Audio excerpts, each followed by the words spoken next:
Before modern perfumes existed, women used natural substances like whale vomit on their wrists. They also wore secretions scraped directly from the glands of Himalayan deer. In ancient India, they distilled the scent of monsoon rain from baked clay. They burned the infected heartwood of a rare tropical tree to release aroma. Thousands of rose petals were soaked in olive oil by hand, daily. This is the story of the first chemists, who were mostly women.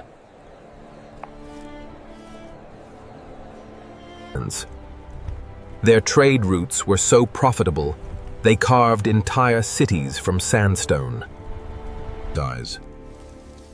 Ancient empires burned more incense than their treasuries could easily afford.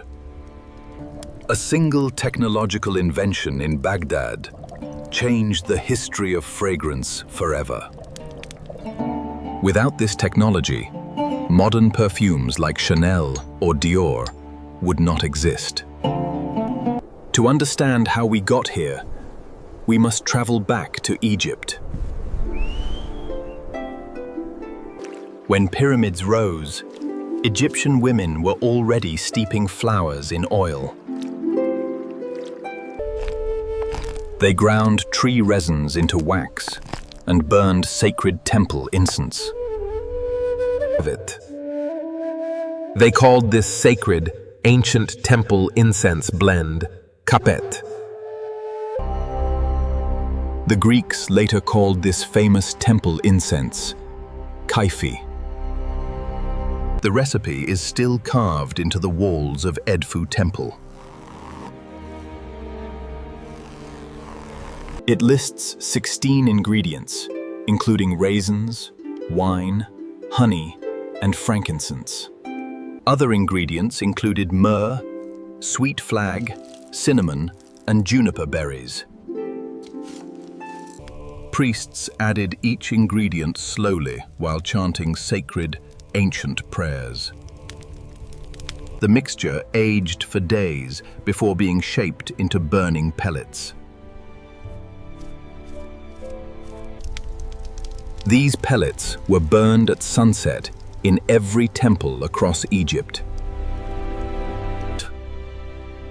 Plutarch wrote that this sweet scent could lull you to sleep. He claimed it quieted anxieties and brightened your nightly dreams. He compared smelling it to listening to beautiful, harmonious music. But kyphi was sacred temple incense, not for daily personal wear. For their bodies, Egyptian women used something entirely different. They anointed themselves daily with rich, perfumed cosmetic oils. Their oil base was made from desert dates and moringa seeds. These oils were sweet, delicate, and slow to go rancid in heat.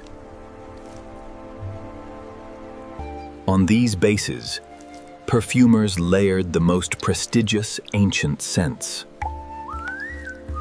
Scents like succinum, a lily perfume, and cyprinum, made from henna. They also created stacte, a highly concentrated myrrh tincture. And the most famous of all was the legendary Mendesian perfume. It was praised as the Chanel No. 5 of the ancient world. In 1929, researchers reconstructed this famous Mendesian perfume. They used old Greek medical texts to find the exact ingredients. The recipe required myrrh, cassia, cinnamon, and pure pine resin. This reconstructed scent was exhibited at the National Geographic Museum. Visitors described it as strong, spicy, and very long-lasting. It is a 4,000-year-old recipe that still smells amazing today. Now, let us look at the most famous woman of the ancient Nile. And Cleopatra. Cleopatra VII did not just wear perfume, she commercialized it. The Mark Antony gifted her the valuable balsam plantations of Judea. Archaeologists later uncovered an ancient perfume factory at Enbokek. The site had 9 separate rooms dedicated to perfume production. Judean balsam was so rare, it was worth twice its weight in gold. Cleopatra also controlled the major Mendesian perfume workshops in Thmuis. She even wrote an entire book containing secret cosmetic recipes. Her most iconic moment was her famous river journey at Tarsus. She sailed in a golden barge with beautiful purple sails. Silver oars moved in time to the music of flutes and harps.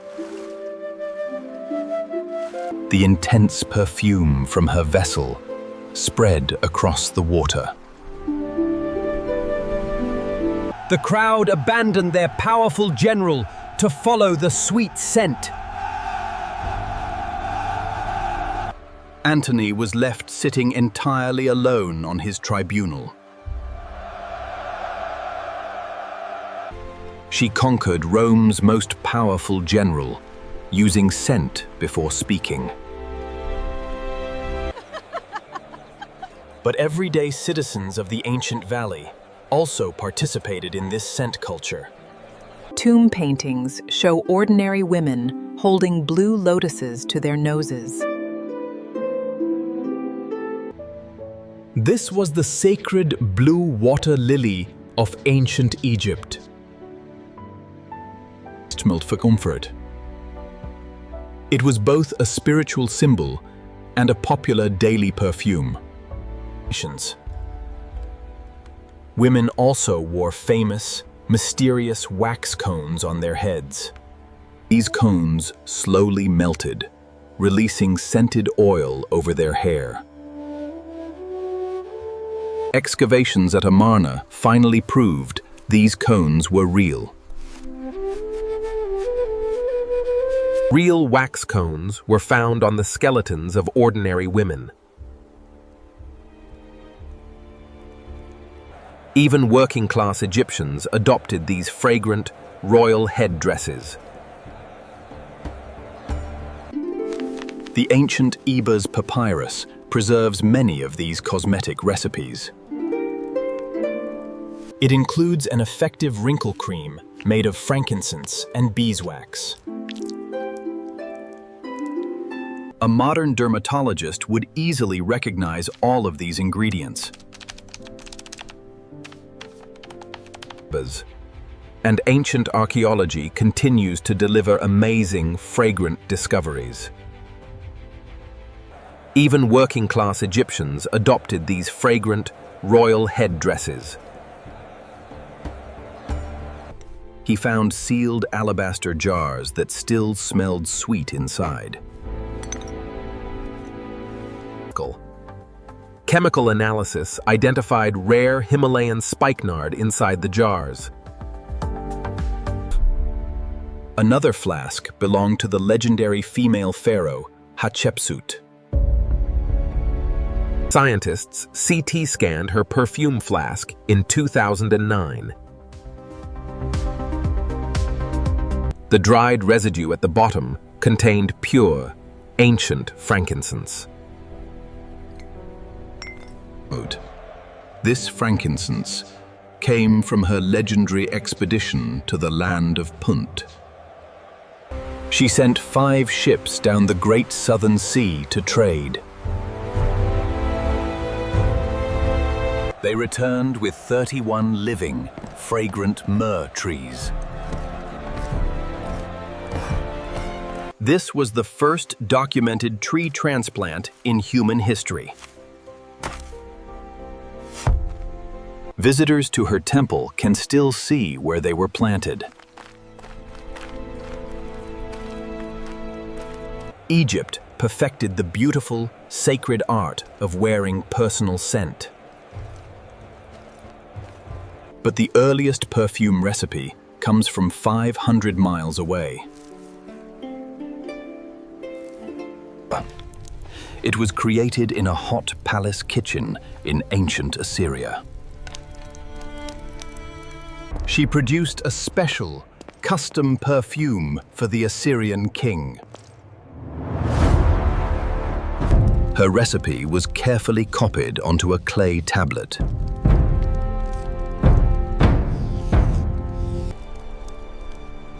The tablet was baked hard in a fire and forgotten. German archaeologists finally dug it up in 1903. It is now catalogued as tablet K220 in Berlin.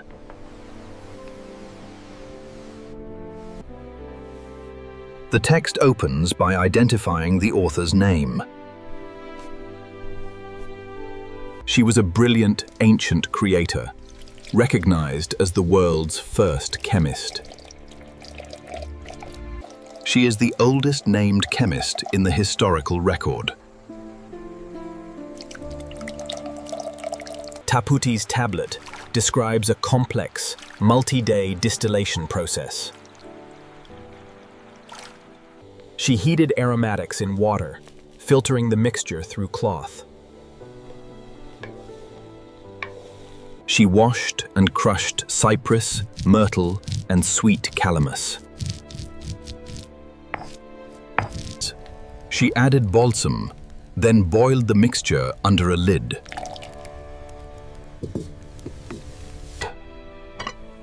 She then collected the distilled, fragrant substances from the vessel. The finished product was 16 liters of rich, aromatic salve. Beneath her recipe sits a formula by another female perfumer. Her name is partially destroyed, but ended in Ninu. The difference between fame and being forgotten was a simple crack.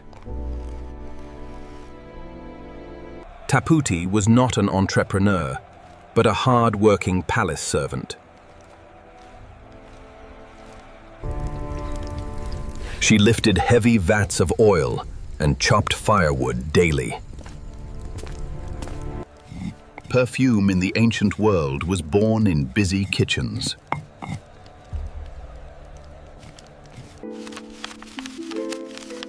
The Hebrew Bible echoes this connection centuries later. An ancient wise prophet warned that kings would take daughters as perfumers. He named 3 trades together: perfumers, cooks, and bakers. The Greeks later adapted these Eastern perfume technologies.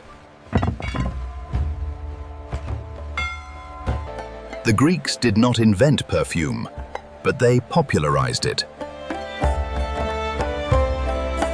They decided different scents should be worn on different body parts.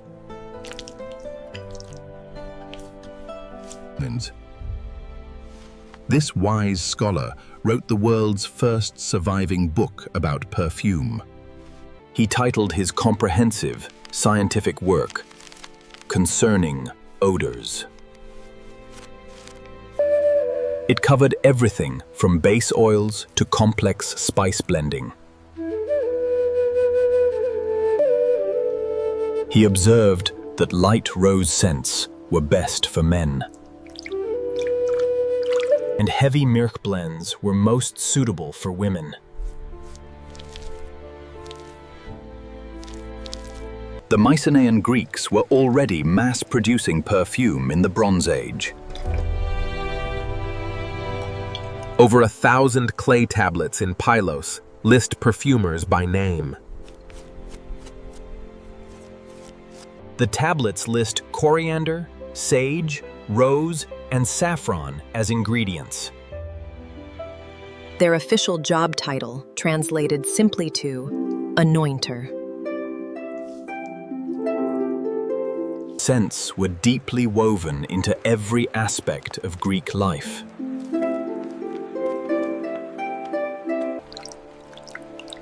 They used different scents on their arms, chest, and feet. Comic poets mocked wealthy men who overused these exotic perfumes. Rose oil, called rhodinon, was imported from the island of Rhodes. Lily perfume, called susinon, was imported directly from Egypt.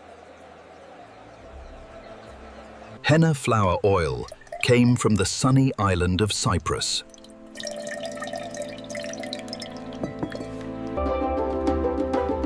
The most expensive of all was the legendary Megalaean perfume.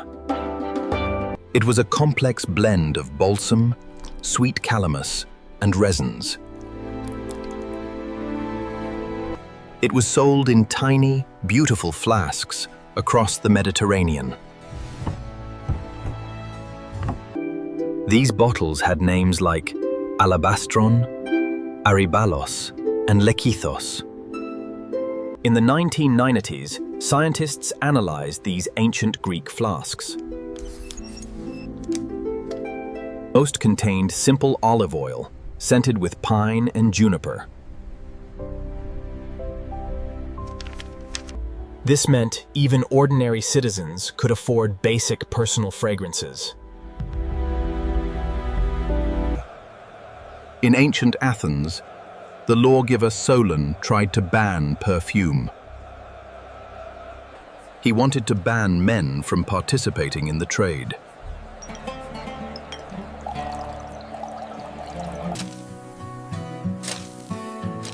Some scholars think farmland was being converted to flower crops.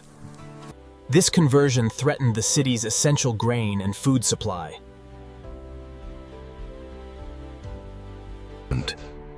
Others believe Solon simply associated personal perfumes with softness. Either way, his attempt to ban the trade completely failed. Perfume was too deeply woven into daily life to ban. By Sappho's time, scent had become a language of love. She wrote of anointing oneself with precious, royal perfumes. The goddess Aphrodite was believed to smell of rose oil. In 2025, a researcher demonstrated a fascinating fact. Greek temple statues were actually regularly perfumed by worshippers. One temple had precious saffron mixed directly into the plaster. The interior walls stayed fragrant for over 500 years. Then came Rome, and Rome scaled perfume to massive proportions. Pliny the Elder calculated Rome's massive annual perfume spending. He claimed Rome spent 100 million sesterces annually. In modern terms, that is roughly $1 billion.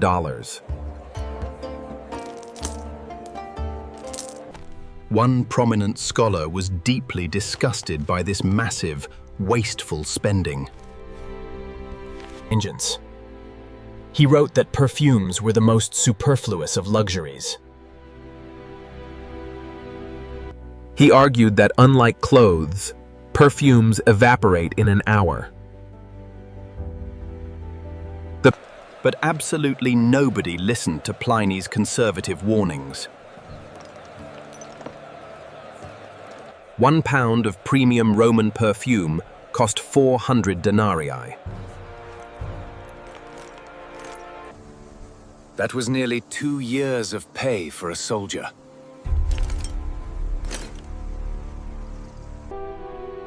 Julius Caesar's personal scent was a special blend called Telanum.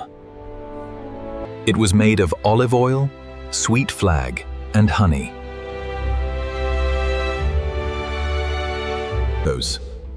Nero's wife, Poppaea, bathed daily in perfumed donkey milk. It required the milk of 500 wild donkeys daily.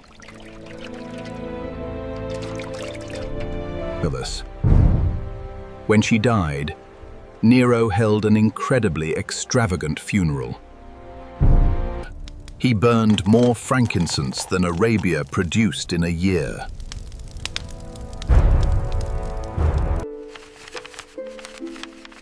Roman beauty routines survive in a book by Ovid. He lists recipes including Libyan barley, honey, and eggs. Dermatologists confirm these ingredients are still highly effective today.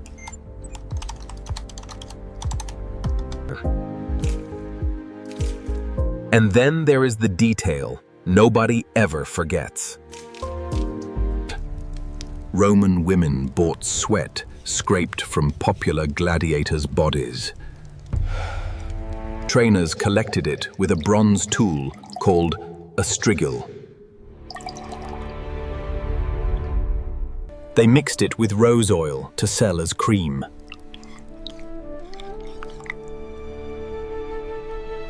It was sold as an extremely expensive, exclusive aphrodisiac. The daily Roman routine revolved around the public bath. A woman would first enter the preparation chamber, the apoditerium. She moved to the unctorium to be rubbed with oil. She would then exercise to work up a sweat.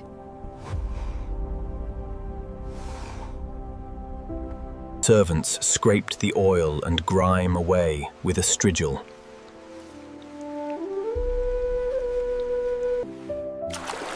Finally, she plunged into the cold pool of the frigidarium.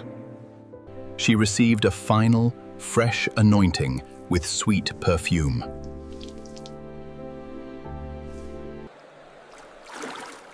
The massive baths of Caracalla held 1,600 bathers daily. Perfume shops clustered on a street called Vicus Unguentarius. What we call perfume today is only the latest version.